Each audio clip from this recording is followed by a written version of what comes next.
주님 다시 오실 그날까지 우리 가슴에 새긴 주의 십자가 사랑 나의 교회를 살게 하네. 교회를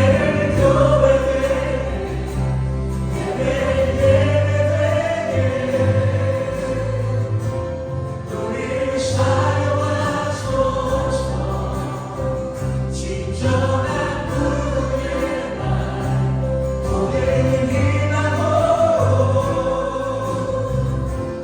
우리를 사랑하소서.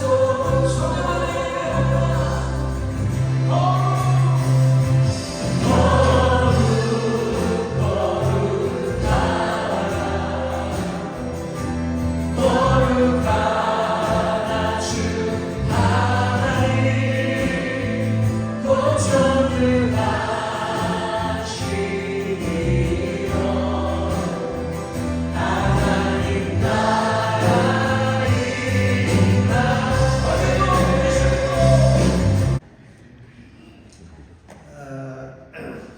집회를 하면서 오늘 저는 예수 믿는 사람에게 가장 중요한 것이 뭐냐면 구원의 간격입니다. 내가 이 예수를 믿어서 내 자신이 세상에서는 이렇게 살아도 우리가 영원히 구원받아 천국에 갈 수 있는 사람이 된 거에 대해서 늘 감격하고 기뻐하고 살아야 되는 거예요. 사도 바울도 삼층천을 갔다 왔잖아요. 삼층천을 갔다 오고 난 뒤에 세상의 모든 것들이 뭐로 보이냐면 천국에 갔다 오니까 배설물로 보이더라고요. 세상의 모든 것이 귀하다고 좋다고 다 움켜쥐고 있는 것들이 하나의 인문으로 보이더라고요. 천국에 비해서 보면. 여러분 우리가 이 눈이라는 게 뭐냐, 육안 있잖아요. 육안이 밝아야 사물을 똑바로 보지 않습니까? 육의 눈이 침침하면 사물도 똑바로 안 보인단 말이에요. 그러니까 육안이 밝아야 되고, 두 번째 지향이 있어요. 배워야 볼 수 있는 눈이야. 배우지 않으면 배우지 않은 세계를 볼 수 없어요. 근데 뭐가 있냐면 영안이 있어요. 영의 눈이 열려야 영의 세계를 본단 말이에요. 근데 이게 영의 세계를 볼 줄 모르는 사람은 세상의 것이 다인 줄 알아요. 그러니까 지식적으로 사는 사람은 이성적인 사람이 되다 보니까 자기 중심적인 거예요. 근데 우리는 어떤 사람이 되냐면 우리는 하나님 중심의 절대 신앙을 가져야 돼요. 할렐루야.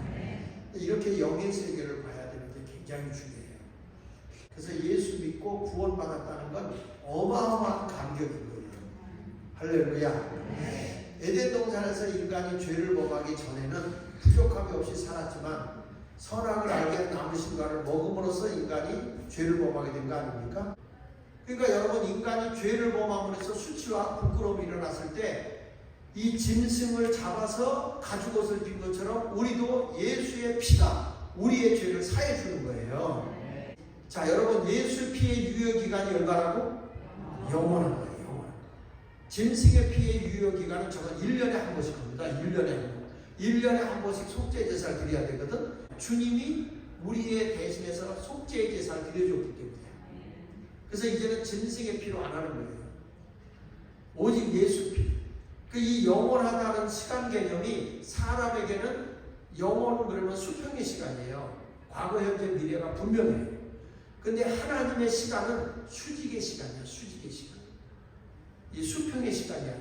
예수 그리스도는 어제나 오나 영원토록 뭐 하신 분? 동일한 거예요. 동일선상에 계시는 거예요.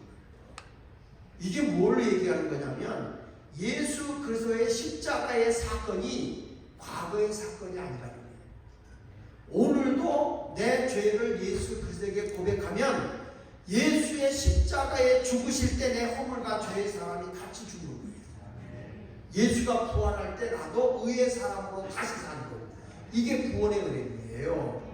할렐루야. 그러니까 예수님은 구약의 속죄 제물이 되었듯이 신약에 와서 인류의 속죄 제물로 오셨기 때문에 예수의 죽음은 제물로서 우리 죄를 담당한 거예요. 그래서 지금도 여러분들이 예수 앞에 내 허물과 죄를 다 고백하면 그 죄가 구약세 때 제물에게 전가 전가된 것처럼 예수에게 내 죄가 다 전가가 되는 거예요.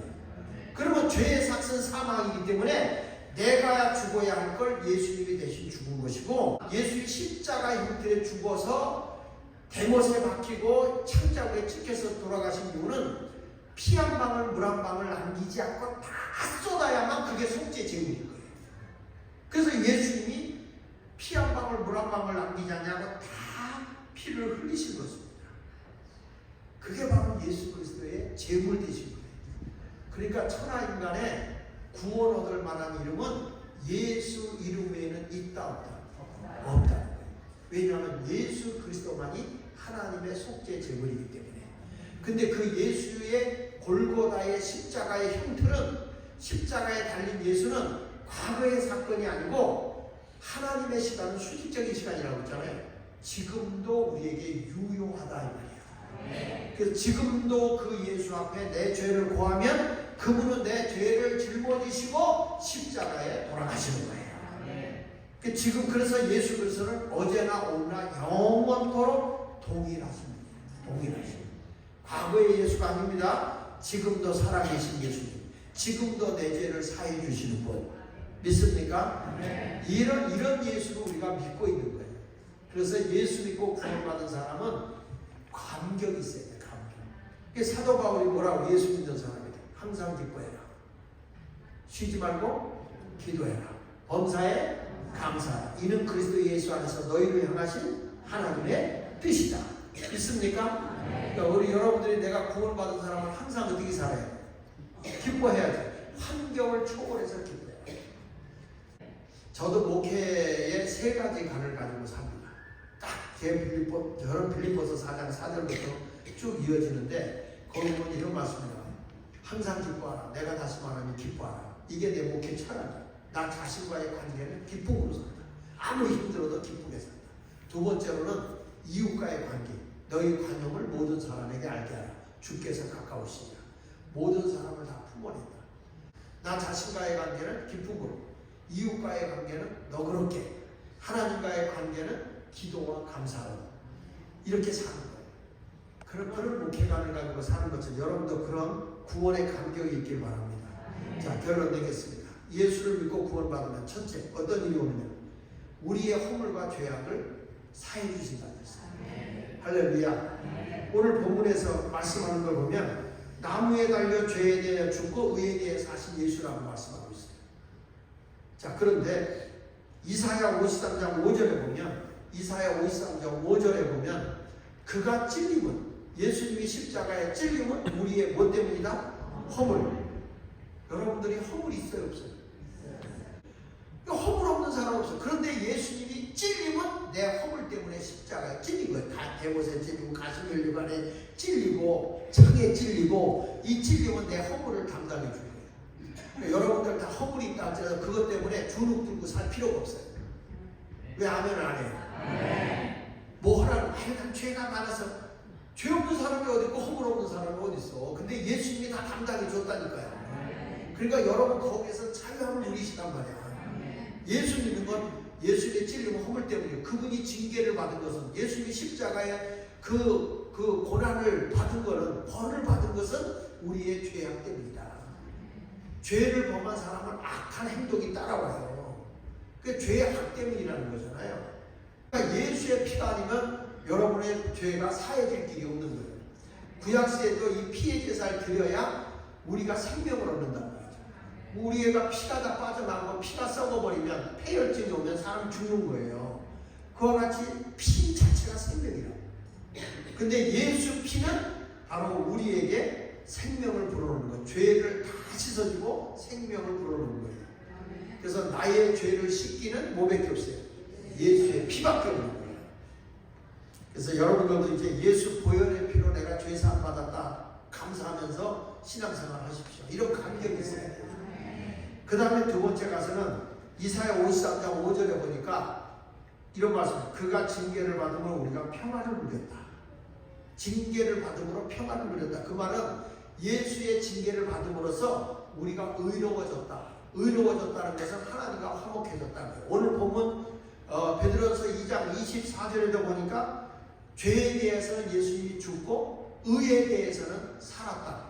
베드로서 2장 24절에 있는 말씀이에요. 그러니까 예수님이 의에 대해서 살았다는 것은 하나님과 내가 화목해졌다, 평화롭게 됐다 그 말이에요. 죄로 인해서 하나님과 원수된 내가 화목하게 되었다 이런 말이죠. 로마서 5장 10절에 보면 이런 말씀이 나와요. 우리가 원수 되었을 때에 그 아들이 죽으심으로 말미암아 하나님으로 더불어 어떻게 됐다고요? 화목하게 되었다. 화목하게 되었다. 그 화목된 자로서 더욱 그의 살으심을 위하여 구원을 얻은 것이다. 그러니까 여러분들도 내가 예수 믿고 구원받았다 그 말은 하나님과 죄로 인해서 원수되었던 우리가 화목하게 된 거예요. 하나님과 나와의 관계는 평화가 이루어진 거예요. 믿습니까? 네. 그 다음에 세 번째는 뭐냐면 구원의 감격 속에는 질병도 치유된 거예요. 네. 여기 성경에 보면 이사야 53장 5절 하반절에 보면 그가 채찍에 맞음으로 우리는 나음을 받았다. 할렐루야. 네. 그가 채찍에 맞음으로 우리가 뭘 한다고요? 예수님이 채찍을 맞을 때 그 예수님의 채찍에는 끄트머리가 나무로 이렇게 박혀 있었다는 거예요. 그래서 예수님의 채찍을 딱 때리면 이 채찍이 쫙 감기면서 덩어리에 나비 딱 박히는 거예요. 그리고 그걸 확 당기면 덩어리가 파있죠. 그래서 그 시편에 보면 예수님의 등에 박고랑이 이렇다고 해서 박고랑이 그만큼 파였다는 거예요. 얼마나 고통스러웠겠어요. 근데 예수님이 왜 그런 채찍을 맞았느냐? 우리의 질고를 담당하기 위해서라는 거예요. 여러분의 병, 아픈 거 예수 이름 앞에서 치유되는 거예요. 여기 베드로전서 2장 24절 오늘 본문 끝부분에도 보니까 이런 말씀이 나오죠. 그가 채찍에 맞음으로 나음을 얻었다. 아멘입니까? 얻을 것이다가 아니라 이미 얻었다는 거예요. 이게 나이가 들면은 관절, 무릎 관절 이렇게 휘지거든요. 옷자양으로 자꾸 벌어져요. 그러니까 자꾸 아파. 그럴 때 신의 영이 오면 하나님께서 외양간에 나온 송아지 같이 뛰게 한다니까. 하나님의 역사는 그래요. 놀라운 역사가 일어나는 거예요. 그리고 뭐냐면 예수님의 그 십자가의 죽으심과 예수님 유괴옷을 입고 오시면 가난한 자로 오셨다면서. 가난한 자. 왜냐? 여러분과 저를 부유하게 하기 위해서. 성경 말씀 고린도후서 8장 9절에 보면 이런 말씀이 나오죠. 우리 주 예수 그리스도의 은혜로 너희가 알거니와 부유하신 자로서 하나님은 천지를 창조하신 분이니까 부족함이 없잖아요. 부유하신 자로서 너희를 위하여 가난하게 되시면 그의 가난을 인하여 너희를 뭐하게 하려고? 그래서 예수를 제대로 믿으면요 가난한 자가 부유해지는 거예요. 왜? 예수님이 친히 부유하신 자로서 가난하게 된 것은 너희를 부유하게 하기 위함이라는 거예요. 난 여러분들이 부유해져야 된다고 생각해요. 그래서 하나님 나라를 위해서 물질을 쓰라는 거예요. 천국을 위해서 물질 쓰라고. 나만을 위해서 살려고 하지 말고 나이 드신 어르신들일수록 자꾸 물질을 선한 일을 위해서 써야 돼요. 왜냐하면 돈을 가지고 있을 때는 살아있을 때 내 거야. 그러나 죽고 나면 그 남의 것이야. 물질은 선한 일을 위해 썼잖아요. 죽은 뒤에는 천국까지 따라오는 거야. 그게 내 거예요. 물질은 죽었을 때 따라오는 게 내 거야. 영적 부자가 많이 나오길 바랍니다. 돈 많은 사람 세상 많아요, 여러분. 근데 여기 새생명 오아시스 교인들이 부자가 되어야 되는 건 하나님 나라를 위해서 부자가 되어야 돼요. 예수님이 그렇게 된 것은 여러분과 우리를 부유하게 하기 위해서 친히 가난하게 된 것이다. 이걸 믿고 승리의 삶을 살아가는 여러분 모두가 되시기를 축원합니다. 기도하겠습니다.